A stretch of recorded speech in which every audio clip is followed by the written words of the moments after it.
Good morning and welcome to the Monday Minute. I'm Kelly Flannery. I'm the very proud president and CEO of the South Tampa Chamber of Commerce. We're so thrilled to have you with us this morning. Happy Monday. I hope that you had a great holiday weekend filled with barbecue and gorgeous weather, and that you got to spend some time with your friends, family, and loved ones. As we've been saying throughout the past several months, we can be physically distant but still very socially connected, and so I hope that you had a great weekend. You'll notice that today is a little different. For those of you that join us on Facebook each week, today's message is recorded instead of doing a Facebook Live. Last week, we did give our staff members an extra day off on Thursday to start their holiday weekend a day early. And today, Team STCOC is back here in the chamber office. However, I took my extra day today in order to spend just a little bit more time with my family. So I'm very excited to be here with you today to share so much information. Even though it's a recorded message, there's still so much to share, as there is every week, but I am sad not to be with you live this morning. So for those of you that are joining us on Facebook, please, as you do every week, continue to drop comments down below. I so enjoy reading them each week. If you have questions about anything that we're going to talk about today, I'm happy to check in and answer those for you. For those of us that might be joining us for the first time, either because you found the link in our newsletter this morning or through our YouTube page, welcome to our Monday Minute. We do this every single week on Mondays at 9 a.m. Usually it's live from the South Tampa Chamber Facebook page, and we encourage you to follow us on Facebook so you can begin to join us each Monday. So let's just get right into it today. As I said, there's a ton of information. I have updates for you today from the federal, state, and local level. I have some exciting chamber announcements, and I have some really fun high fives that I want to share with you. So I'm just going to dive right in. And if you have questions about anything that we talk about today, if you're on Facebook, drop comments right below, and I'll be happy to answer those when I'm back in the office. If you're joining us through some other mechanism, my email address is kelly@southtampachamber.org. I'm happy to reply back to your message with any resources that you need. The majority of what we're going to talk about can also be found in our weekly newsletter, which is either sent straight to your email box, or you can find the link here on Facebook, or you can find information at southtampachamber.org. We have a COVID-19 page and a business recovery page and a news and resources page. So lots of places on the website to find great information and resources. So let's dive right in, shall we? All right, first thing I want to share with you is that last week on Tuesday, the Senate reached a surprise deal which will extend the payroll protection program. This would go through August the 8th. I'm recording this actually on Thursday, so there's a possibility there may be a change. Some additional information may come out this afternoon or even Friday, because we're waiting to see what's going to happen in the House before they all go out on a 2-week recess for their summer break. So if something happens between Thursday and Monday when you're watching this, we'll definitely make sure that we get that information sent out via email or posted to our social media sites. But we are hopeful that something's going to happen soon to continue to provide funding and resources for small businesses. What's really exciting about this specific program that they're wanting to launch is that it also includes 501c6 organizations. Something that many of you may not be aware of is that the previous programs through the CARES Act have not included 501c6 organizations, nor have our local programs here in Hillsborough County or the city of Tampa, which means our chambers of commerce, our business associations, our tourism organizations have not been eligible for any of these programs.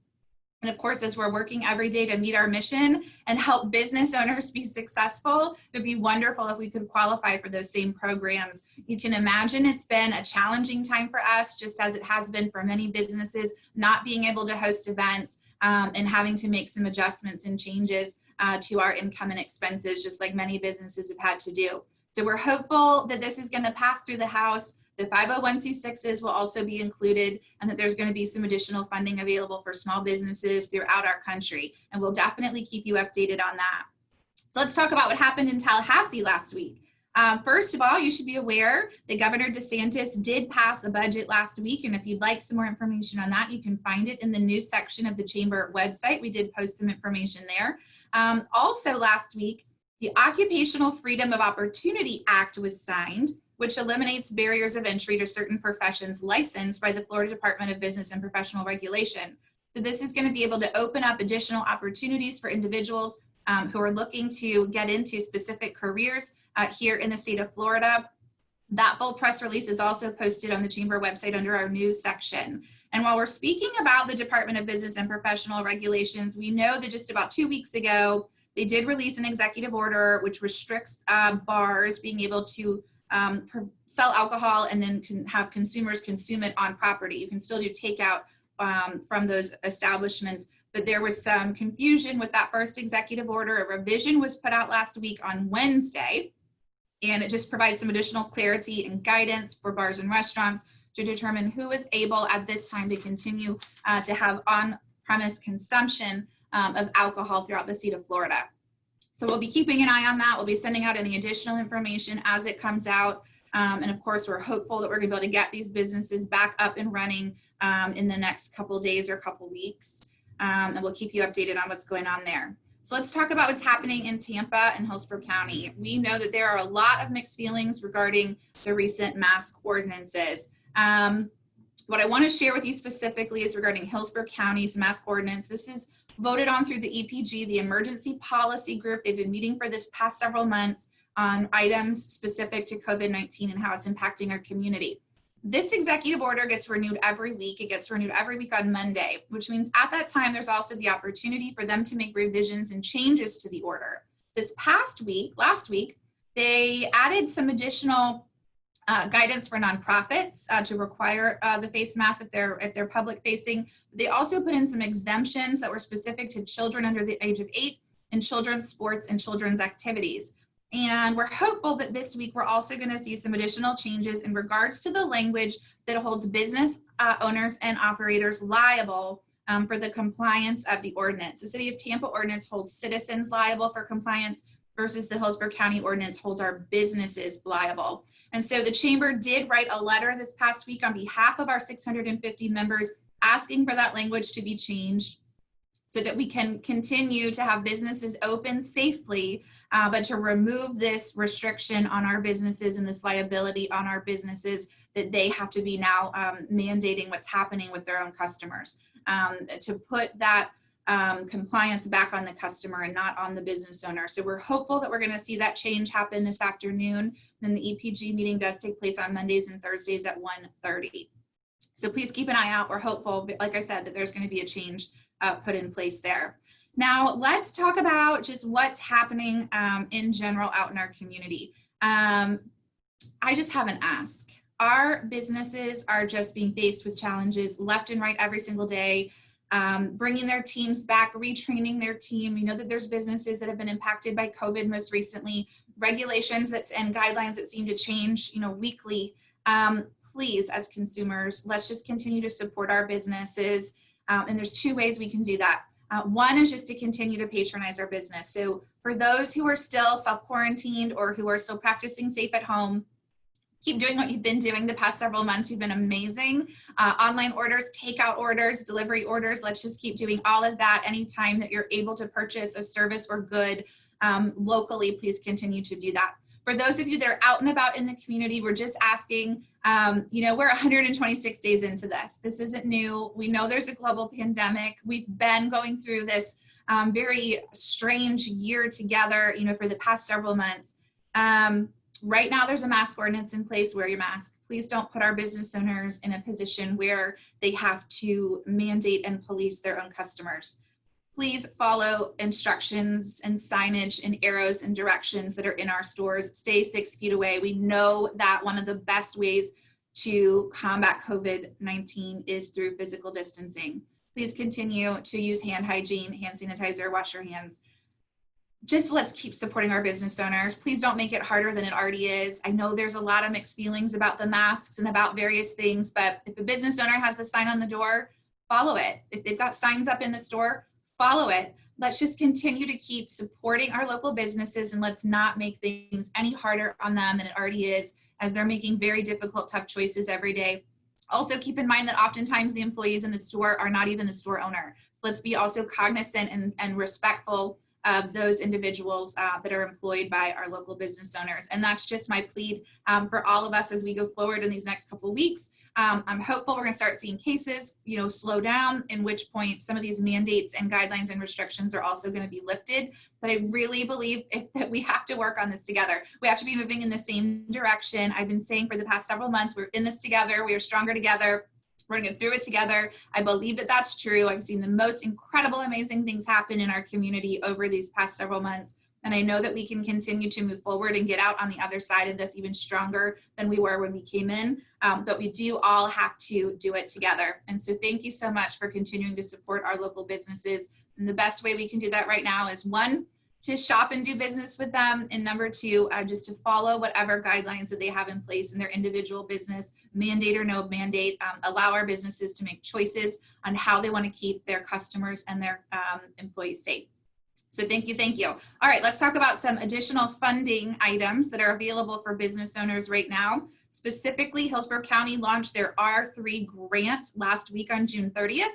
This is a 3-phase program. So if you went online to fill out the application and you were not eligible in phase 1 because of your geographic location, hold tight. In 2 weeks, they are going to open up phase 2, which will be open to every business in Hillsborough County. And if you have questions about which of these grants might be the best for you, because there's 3 grants in 3 phases, so it can be a little confusing. There is resources through Hillsborough County. They are doing 1-hour webinars throughout this next week. You can find information on our website. You can also look up some information through Hillsborough County, and there are some phone numbers where you can talk to one of their consultants and they can help walk you through it. Super exciting last week is the city of Tampa also announced a new program. This is going to be phase 3 of the One Tampa program. They're calling it the Suzie Q Grant. And what's really exciting about this is, unlike their previous program that had some limitations on business and geographic location, this is going to be open to the entire city of Tampa, including businesses in South Tampa, regardless of your zip code. We were told last week to expect information towards the middle to end of this week. And as soon as we have it in hand, we will send that out so that our member businesses can apply. But we're super excited. Thank you so much to both Hillsborough County and the city of Tampa to continue looking for new ways to support our businesses during this challenging time. All right, let's talk about chamber stuff. I've kept you long enough. First of all, high fives, our weekly high fives for this week. Doublemint sitting, congratulations on Camp Doublemint. They're now in their 3rd week or 2nd week at their new location located in West Shore Plaza. So congratulations on your brand new physical location. If you'd like information on summer camp, you can get in touch with Doublemint Sitting. Congratulations to Cynthia and Gabby, so proud of you. Congratulations to Salt Pines. They just moved into a brand new space in Hyde Park Village. We're looking forward to celebrating with Andrew and his family and his team sometime soon with a ribbon cutting to celebrate the new space. Livy O's and Breeze and Entertainment, high five and congratulations on being selected as Super Bowl, official Super Bowl vendors. Well, eligible to be Super Bowl vendors, but we're so excited to see that you are on the vendor list for Super Bowl that's coming up next year in 2021. And I know we have several other members that were also accepted who I may have just missed their online post. So if that's you, feel free to drop that in the comments so we can give you a high five as well. Also want to congratulate David Steinberg. He just made a great career move to go join the team at Urban E with Dell and Greg. So I love when I get to see these relationships that have formed through the chamber and then get to see these individuals who end up not only having great business relationships and great friendships, but now David's going to be a part of the Urban e-recycling team. So congratulations, David. Then last but not least, not only is it a high five, it's going to be a high 10. Because I know that there are a ton of us, a ton of our members that participated along with myself in the USF post-crisis leadership course over the past 8 weeks. And last week we graduated, we finished our course. I'm so excited. This was incredibly challenging, especially for those of us that have not been in a college classroom for quite a while. So congratulations to all of those graduates. We look forward to having a graduation party sometime soon as we're allowed to gather. All right, a couple of quick chamber announcements and I'll let you go for the week. Guess what, y'all? It is July, which means we're just a month away from school getting back in session again in August. I can't even believe how quick this year is going by. And unfortunately, we're not going to be able to host our traditional new teacher welcome breakfast this year, but instead we're going to have Teacher Appreciation Week. We have a super fun program. It's going to be a week-long program, lots of opportunities for local businesses and individuals to support our schools. So our school supply drive starts now. If you would like to donate school supplies for teachers, we're going to be sending out some additional information later this week with all the details. But please know our school supply drive has started now. We're in the process of setting up a gift registry on Amazon that for those of you that are not comfortable going out shopping, you can just have those items shipped directly to us here at the chamber office. And if you would like to do a gift or some type of logoed item, We're going to be putting together 200 welcome bags for new teachers throughout the 17 schools here in South Tampa. So make sure you get those items ordered and get them into the chamber office by the first week of August. We'll be emailing additional information out later this week. If you're super excited like I am, you can email erica@southtampachamber.org and she'll get you information on that right away. Also, another new program, we are now offering membership sponsorships. So we know that there are a lot of small businesses and a lot of nonprofits that are struggling right now due to the impact of COVID-19. And so we are launching this week our membership sponsorship. If you are a business that perhaps was not as impacted as much as others or as deeply as others, or if you're an individual looking for a way to give back, please get in touch with me and we will help you to sponsor a chamber membership for another chamber member who's in need. We have some board members who this past couple weeks sponsored one of our nonprofits to be able to retain their membership. And because I do believe in putting your money where your mouth is, my husband Jim and I sponsored another local organization to be able to maintain their membership as well. So it can be anything. I mean, $25, $50, all the way up to the full price of membership. If you have an interest in donating or contributing to that and being able to help a chamber member in need to maintain their membership throughout this next year, please get in touch with me and I would love to help walk you through that. All right, here at the chamber office, as you know, open for business. Signs are still available here at the office. We do still also have a few masks left here if there's any businesses in need. And then of course on the website, open for business toolkit, COVID-19 resources, business recovery resources, hurricane resources. We're updating all of that continuously every single week. What's going on this week at the chamber? This Wednesday, we have a digital marketing workshop with Beasley Media. So we hope you'll join us for that. Please do pre-register so we can send you the Zoom link. Also coming up this month, so fun, a virtual dinner party with Forbici. So you guys know that Jeff Gigante was with us a few weeks ago for one of our chamber meetings in lieu of our membership lunch. We talked about this when Jeff joined us, and now he's put together this super fun virtual dinner party for us. You basically, you get dinner for two, you go pick up your food earlier in the day. We all sign on Zoom at the same time that evening. And then the chef from Forbici is gonna come on and do an interactive activity with us. It's gonna be super fun. I hope you'll join us. And then coming up also this month, speed networking. So it is gonna be virtual, but we hope you'll join us. It's gonna be really, really fun. Erica's been working really hard to put this together for you. So please take a look at our calendar and register for those events that are coming up. If you are joining us through a mechanism other than Facebook, please go to our Facebook page, like us and follow us so that you can get our Monday Minute every Monday at 9 a.m. For those of you that are here with us on Facebook today, I hope that you have a wonderful week. Please continue to wear your mask, wash your hands, stay 6 feet apart. Most important, always just be kind, as many of you are. And thank you so much for those who have reached out to our staff to check in on us over the past couple of weeks as well. As always, have a wonderful week. We are in this together. We are stronger together. If there's anything we can do for you here at the South Tampa Chamber, please don't hesitate to reach out. Thank you so much for joining me for this morning's Monday Minute. I look forward to seeing you soon.